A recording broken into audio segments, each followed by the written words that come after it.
Drama serial जौदो की कहानी में अब मजा आएगा, क्योंकि अब वही होने वाला है जिसका हम सबको बेसब्री से इंतजार था। सारा और उसकी वालदा को मुतारफ कराने के बाद जारा का अगला प्लान है क्या होगा? सबसे पहले आने वाली एपिसोड में आप देखेंगे कि औरत रक्षी के घर पहुंचती है, और जैसे ही वो रक्षी के घर पहुंचती है, वो बहुत जलील होती है। ये देखकर आपको बहुत सुकून मिलेगा। दूसरी जानिब ताज़ा तरीन एपिसोड में हमने देखा कि ज़ारा ने अब ये सोचना शुरू कर दिया है कि क्यों ना माँ और बाप दोबारा एक हो जाएं।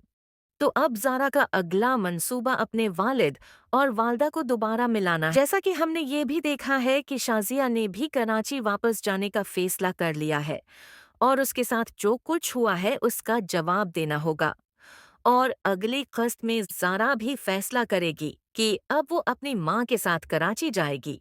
दूसरी तरफ अगर हम यहाँ ज़ारा और सरमद की बात करें, तो उन दोनों की कहानी भी अगली क़िस्त में ख़त्म हो जाएगी। जैसा कि हमने ये भी देखा है कि शाजिया ने भी कराची वापस जाने का फैसला कर लिया है, और उसके साथ जो कुछ हुआ है उसका जवाब देना होगा। और अगली क़िस्त में ज़ारा भी फैसला करेगी कि अब वो अपनी माँ के साथ कराची जाएगी।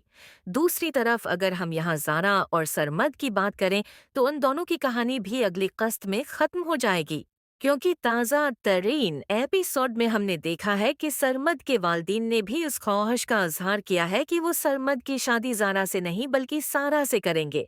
क्योंकि अब आप देखेंगे कि जब भी सरमद ज़ारा के पास आएगा, वह नेज़िसो उसे नज़रअंदाज कर देगी।